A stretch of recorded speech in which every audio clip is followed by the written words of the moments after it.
Hello, everyone. This is Chala Dincoy, CEO and founder of The Repositioning Expert. I'm here with another edition of my podcast, The Naked Marketing, where we talk about honest and authentic mistakes that our guests have made, and hopefully they'll resound and help people who are listening. My wonderful guest today is Angela Edwards. Hello, Angela. Hello. You look like you have such a lovely office in the background. Kind of having my Zen office. I know, I love it. I love these backgrounds. So tell us who you help and what you do.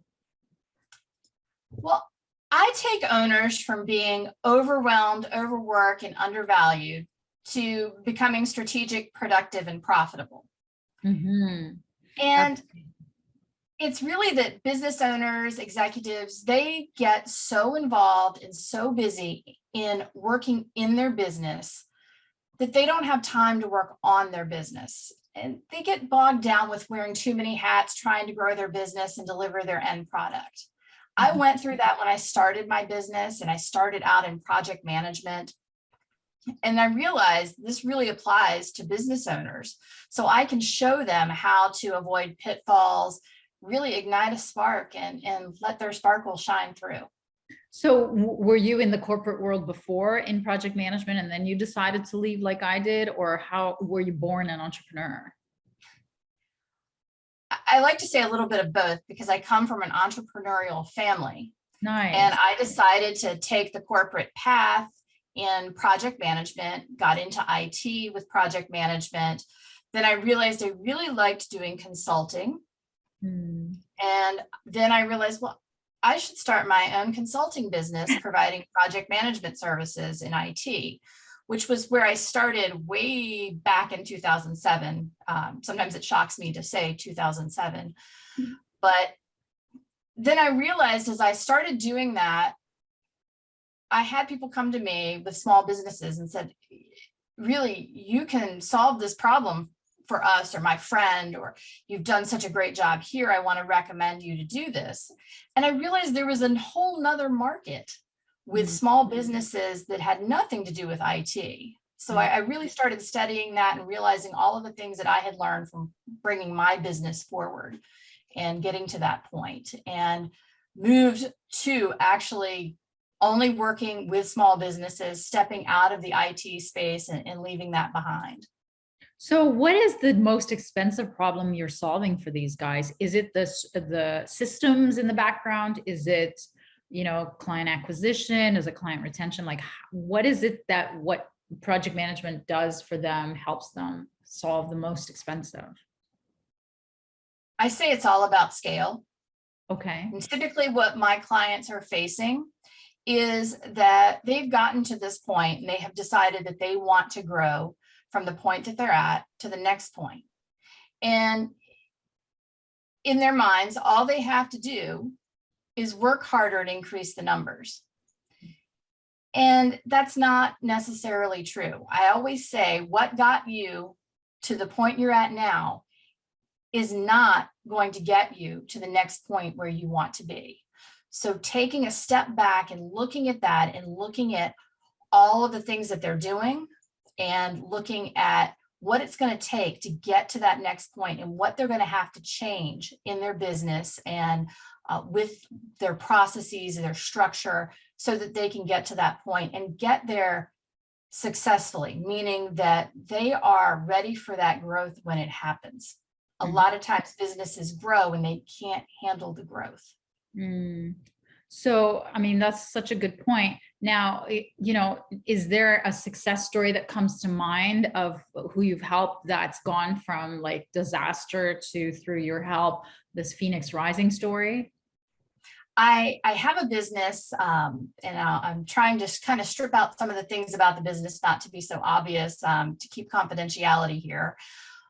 But they came to me a few years ago and they said, I'm killing myself here. I'm thinking about selling my business because I can't get over this hump. I'm working all of the time. And for some reason, I don't think it's there. I don't think that it's possible to grow beyond where my business is now without completely sacrificing myself and my life. in the process. Yeah. And what we did was we started out looking at what their goals were for growth and why, so that we could both have this understanding of why they want to go in the direction they want to go. Mhm. And we had to kind of bump back a little bit from that and realize maybe some of these need a little bit of tweaking based on the why. And then we started to put together plans of how they're going to get to each point, what the metric is that they're measuring it, which for project managers and executives, everybody knows what key performance indicators are, or KPIs. Putting that together and then putting the plan together for meeting each one of those targets, so that we know if we're on track and meeting the milestones at every step of the way. So that it became less of, I don't know when I'm going to get there, to more of, okay, I see the path, I see where we're going, I see how far we are away from the next milestone. Things are ahead or behind, and maybe we need to make some adjustments, and really pulling that together. And over a 2-year span of working with them, got them above and beyond where they wanted to be when we initially started. And the owner did not feel like they didn't have a life. They felt like they were actually, it's that old phrase, work smarter, not harder. And they felt like they were actually being even more productive and taking their company in the direction that they wanted to, while they were still able to have the life that they want. That's amazing. So tell me, like, who is the ideal target size for you? I always say it's really about employee size. And I have some, what I call micro businesses under 10 employees. And I go up anywhere to about 50 to 75 employees. That's kind of, I have two distinct groups in that. So the very small micro, and then the smaller business. That's great. Well, even to be, as you say, micro, they have to be making, I guess, close to $500,000 to $1 million to be able to afford to pay, like, Yes. 10 people, right? So that's great. So tell us, where do you meet your clients? So it's a marketing show. So tell us how you get to market to them and how they come to find you. And very interesting in that I consider myself to be fortunate and unfortunate at the very same time, because when I started my business, my clients were coming in as referrals, and they were coming in so quickly. I felt like I hit a gold mine. Nice. And of course, in the back of my mind, I'm always thinking nothing is ever permanent. Sure. You're going to have to change your strategy. Markets change. And the other part of me was like, oh, don't worry about it. We've got this, just keep going and keep expanding and keep growing. And that was great until I really shifted into the small business, and I shifted my market. And I had to shift how I was thinking about my marketing things. I actually had to put forth marketing effort. And so that was the first big marketing shift for me. And really, okay, now what do I need to do, and how do I need to do it? And referrals are great, but you also need several marketing streams for your business to maintain. And so that was kind of my first big challenge in marketing. Yeah. So how are they coming to you now? So now I have a variety of things that I do. I go out and I speak to various organizations and raise awareness. So I liken that to hang out where my ideal folks are, where the people that I serve, where do they hang out? So I speak at various events and associations.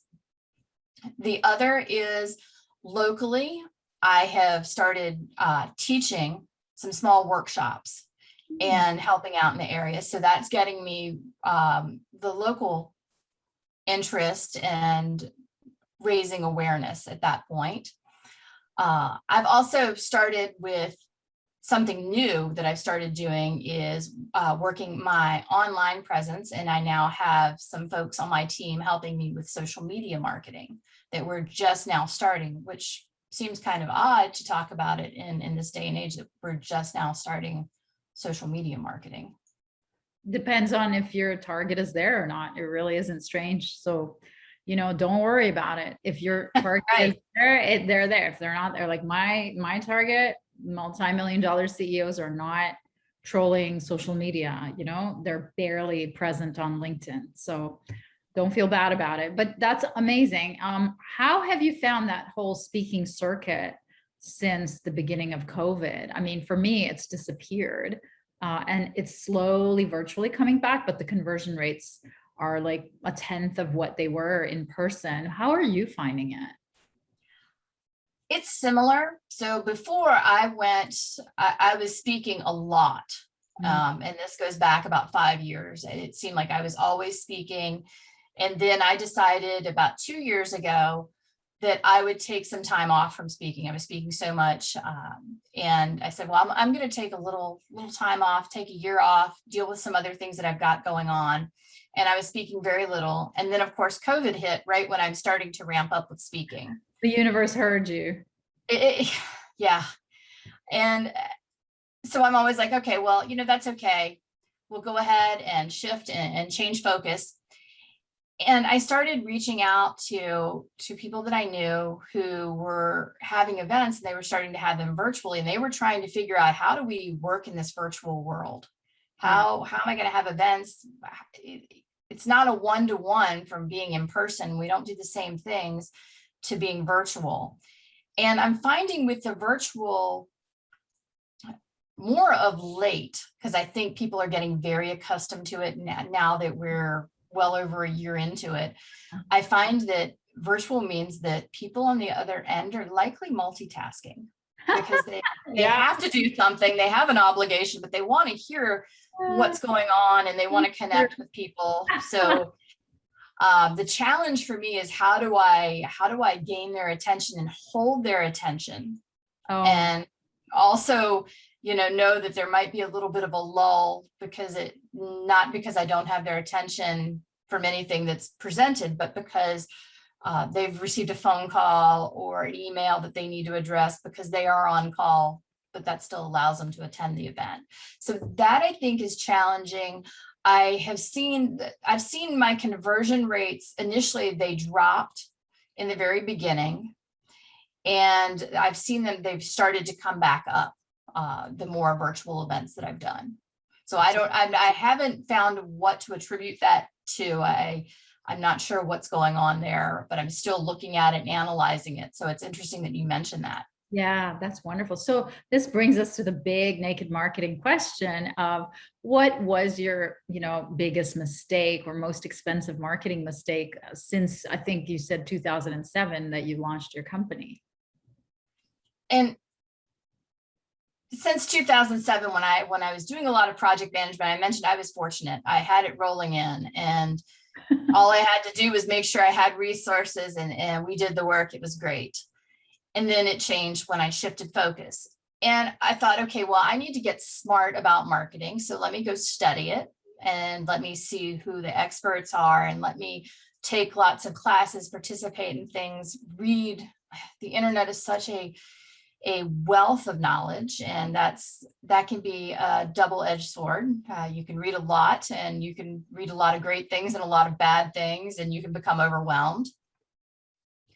And in that, I figured all I have to do is take what I've learned, follow the formulas, do the work, check the boxes, and it will get done. And awareness will be there, and people will be interested, and that will be the marketing.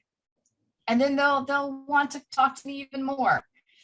And what I found was, there was this great disconnect in this. I always felt like I was doing something that someone else told me to do, and it didn't feel authentic.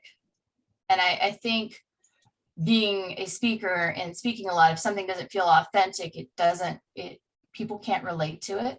It comes off as a little bit of, I don't know if you really know what you're talking about, or they kind of get this, there's a mismatch here feeling. So I was feeling that, and I'm pretty sure that my target audience was feeling that. I'd gotten some feedback, from a few folks in there, that was kind of pointing in that direction. And I stepped back and I thought about it. And I'm like, these guys, that I've learned all of this stuff from, they're not wrong. They're experts and doing well in their field for a reason. So why isn't this working for me?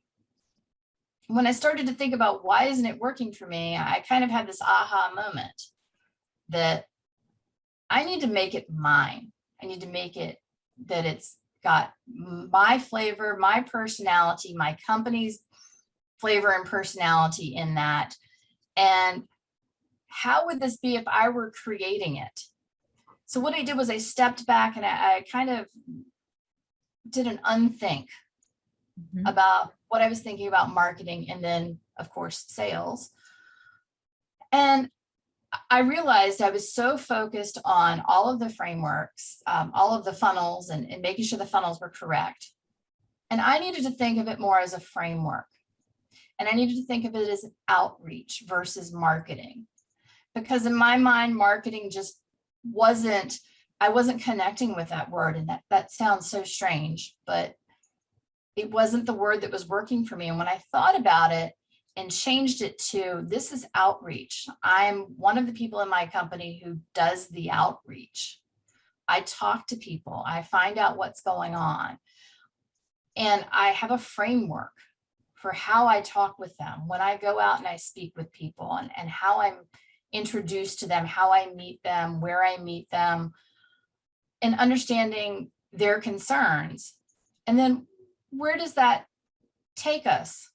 I go through the framework and I realize, while these people are great and they're interesting and they definitely need some assistance, they're not the ones that I can serve best. So I have partners that I can refer them to and say, you really need to talk with this person. I hear what you've got going on and you really need to chat with them.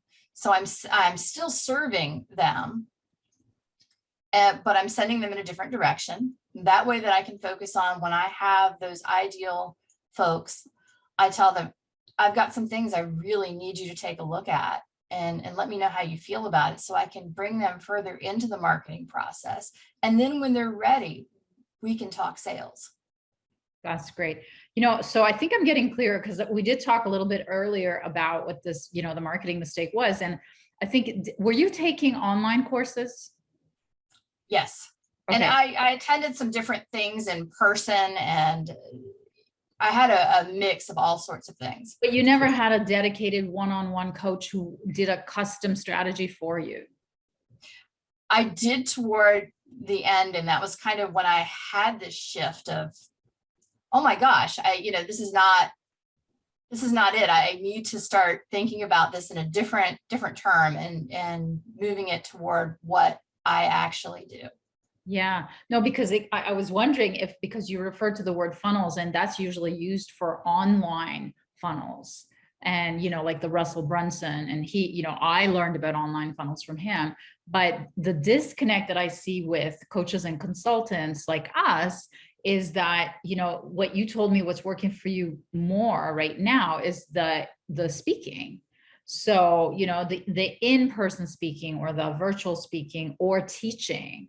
So I think the funnel way is probably designed to intercept them with more passive marketing. And what's working for you is the active marketing of actually being able to touch them with your, wisdom, your knowledge, and your presence and your authority. So there's a huge difference between those two things. And I can understand why one wasn't working, because it didn't work for me and it doesn't work for a lot of people. I can understand if you've got a product that's easy to sell or some service that's easy to understand versus what you and I do is just, it's more, the results that we're selling. It's more the deliverables, and we're positioning ourselves as experts. So for sure. So any parting advice in marketing for our viewers and listeners? Some of the things that I've learned, I mentioned it earlier, the internet's a big place. Yeah. But to really take what works for you, try it, and find out if a piece of it's not working, what isn't working, and retool that, revisit that. And one of the things for me when I really got into this was I have to get it perfect the first time. There is no second time. We just, it's got to be right the very first time. And in that, I realized that marketing is something that you have to try it out. You have to test it. You have to find out what's not working, why it's not working, retool it, go back, do it again, get more feedback, figure out what works. And then even when it works, just because it works today doesn't mean that that's what's going to work next year. So it's this constant process. So thinking about it instead of in a project management brain of, well, we're one and done and we've checked the box, the project is complete, it's finished, and we don't have to look at it again. This is ongoing operations, and it's something that needs constant care and feeding. Yeah, that is awesome. So how can people reach you, Angela? Well, they can reach me through my website, castlethunder.com. I'm also on Facebook at Castle Thunder RVA. Those are the two best places to reach me. That's perfect. Thanks so much for being a guest. Thank you so much. I enjoyed it.